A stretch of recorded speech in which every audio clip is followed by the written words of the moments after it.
Have you ever wondered if there's a way to get customers to change their behavior so they can see why they need to buy your product? In this video, I'm going to show you how to use anchoring, which I know I've covered that in the past video.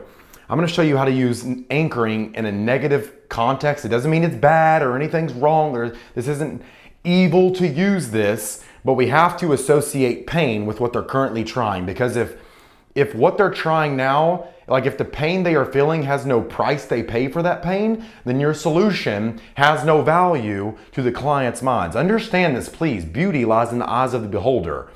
Like you have to show them the context in which to view your product. And so one of the easiest ways is sometimes you have to get them to whack themselves in the head with a hammer and sell them some aspirin, okay?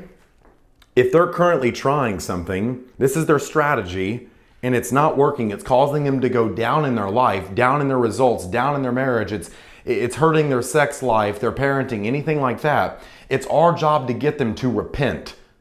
Like, it's our job to get them to turn away from what they are doing. That way we can get them to go up through the use of our product, okay? Sometimes you have to go down to go up. Sometimes help hurts before it helps, my friend, all right? So what we have to do, let's say we were selling weight loss in this example. Now, let me make sure this is on. Yep.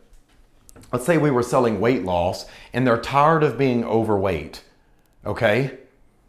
Being overweight in and of itself is not a price they pay for a lot of people. It's just not.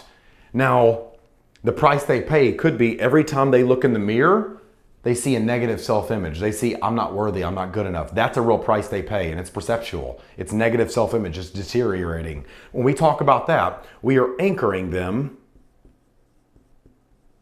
into that pain. Now, our brain works by association. It works by connecting two seemingly unrelated things. That's why metaphors and analogies are so powerful in sales, all right? So if we can anchor the price they are paying currently. Let's say I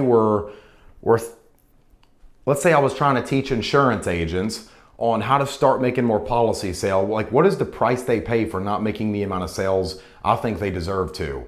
Like I said, if you don't know who I am, if you're brand new to the channel, my name is Mason VanMeter.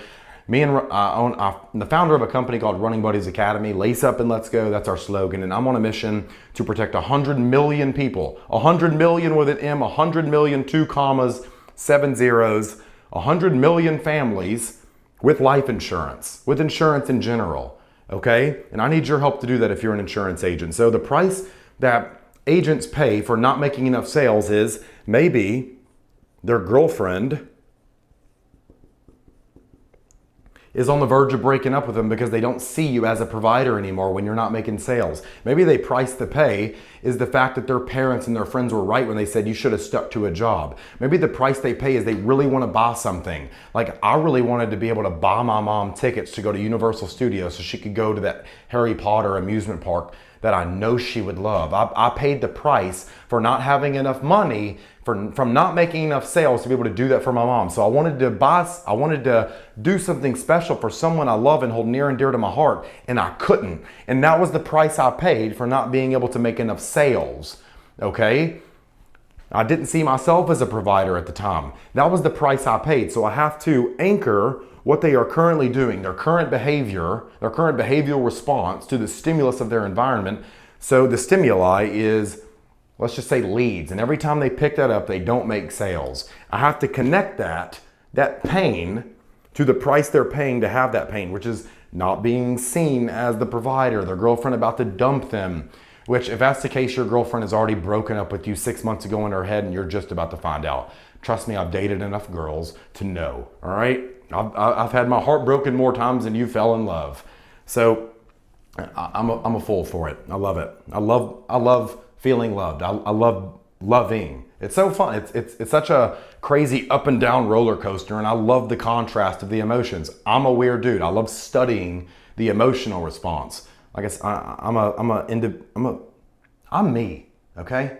I'm just me, and I'm happy about that. I encourage you to find that same weirdness and love and admiration for yourself. The world would be a lot more prosperous, and we'd have a lot more abundance in our life if we accepted us for us and stopped trying to live up to other people's self-image and standards of us to be the person that best serves their own selfish self-interest, all right? We're all selfish.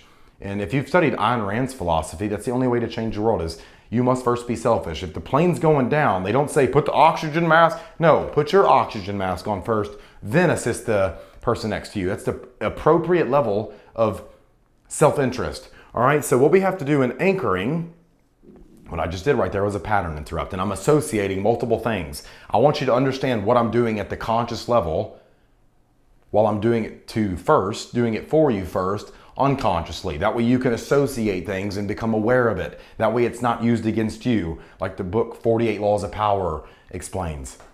This is basic psychology and like behavior, all right? It's so simple. Humans are very predictable. So if we can associate the pain of what they are currently doing to the price they are paying for having that pain, because they more than likely have not become aware of that, if you know your audience's awareness levels. So as long as we can do that, and here's the crazy thing, you can also associate your competitors.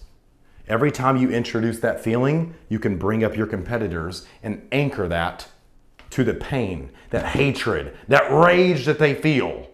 Okay, when they have hellfire eyes, when you tell their physiology is slumped, does this look like a happy person? No, they're down in the dirt. They have an impoverished model of reality. They're beating themselves up, and they're looking for someone to point the finger to rather than themselves. If you can take the blame off of your customers and point it elsewhere, they will love you. Okay? If you start casting rocks at their enemies and developing that association, I'm not saying whether this is right or wrong. Use it in your own context. You're an adult. I trust your intelligence. Use this wisely. Don't use it to fucking take advantage of people. I fucking hate that. The sales methodology that is taught in the insurance industry is bait and switch. Look at the bullshit AILs getting sued for. The sales methodologies that are brought into this world, the 8 C's and do this and do that. Like it's so fucking negatively manipulative. It breaks my heart to see it. It breaks my heart to see it. And agents wonder why they get chargebacks because they didn't deliver a transformational experience for their clients. And then what does that do? I'm bad at sales. No, you were just using a shitty sales process. The process is what you're fucking up with, okay? It's because some dickhead who probably came from the fucking car industry showed you how to do that. And that's why your girlfriend's leaving you. That's why your husband doesn't respect what you're doing. That's why your kids aren't looking up to you and listening to you. It's not that there's anything wrong with you. It's what you're using. It's your methodology. It's your inefficient process that someone else taught you because you didn't get it from us. All right? You didn't get this from me. You like the association I just built? I'm casting rocks at the enemies. I could name drop, but then that would just there's no such thing as bad publicity, so I'm not going to name drop. I'd be giving these dumb fucks publicity that they don't deserve at all. Like God despises people like that who take advantage of people. It's fucking disgusting. I hate it. These people, I'm not even going to go into what should happen to them. It's disgusting. So just like we can apply positive anchors, we can also apply negative. Because if we know that our products are better than our competitors, we have to do everything we can to stack the deck in as much favor, increase our odds. Here's the thing. When you listen to me, when you just apply this stuff, you don't have to learn anything new. You're already doing it. You just weren't consciously aware of it. If you were, kudos to you. Now we can go deeper. I'm reminding you. All right? Because I love you. I want you to use this shit. It works. Especially if you're a life insurance agent, we know what we have makes it different in people's lives. There's only 2 types of people when it comes to life insurance. People who are happy they bought it and people who wish they did. All right? So if you can develop that association and cast those rocks at your enemies and the things they're trying and link that and associate that to the pain they have, to the price they have for that pain, you will build up perceptual value. You will literally create beauty in the eyes of the beholder, which is your client. Sometimes it's artificial. But just because it happens in the mind, does that mean it's not real? Absolutely not, because the brain does not know the difference between a real experience and a perceived one, an imagined one. How do I know that? Fear and anxiety both produce the same chemical behavioral response. That feeling, the feeling of fear and anxiety is one and the same. It is. All right? What is anxiety? It's anything you're focused on what you do not want. That's what anxiety is. You're worried about a future outcome, and anything you tell yourself about a future outcome, I don't know why you did it, I don't know who taught you it, but you made it up. I can't afford it. You made that up. I'm not good enough. You made that up. Or you're living in the past. Come back to now. All right? So this is how you can apply negative anchors and use what's already in their world to build up value perceptually in the client's heads. And just to emphasize this point, just to go deeper into this, when I go scuba diving, so many people pop these motion sickness pills called Dramamine. Dramamine actually does nothing. It's a placebo. It's a placebo pill. Isn't that so funny? But the placebo effect is a very real thing. But like, I remember watching the Harry Potter movies when I was young. When Dumbledore dies and Harry dies, the ugly dude with the Voldemort cast that little. Isn't it so funny how they get so much emphasis in their it blows my mind, but it pulls you in. It's dramatic in and of itself. When Harry dies, he goes and sees Voldemort or Dumbledore in his dreams, and he's asking, he's like, "Professor, is this happening in my head?" And Dumbledore responds to Harry, he says, "Of course it's happening in your head, Harry, but should that make it any less real?" So it's just cool to see, because even I take Dramamine when I go, because when the boat's fucking rocking like this, it's a little hard not to get some motion sickness. So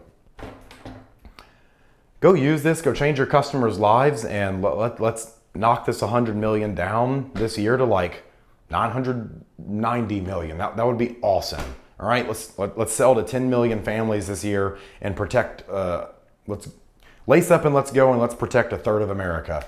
All right, that'd be absolutely beautiful. The world would be a way better place. We'd have more prosperity, more financial abundance, and kids would be able to chase their dreams rather than saying, "I wish I had this when I was a kid." We can give our kids the real chance that we never had. We can take action. We can narrate our own story, all right? So when the curtains close on your life, when you exit stage left, as my friend Simon Gledhill would say, how do you want your story to be remembered? So love you all. Keep being awesome. Happy hustling, and I will see you on the next one.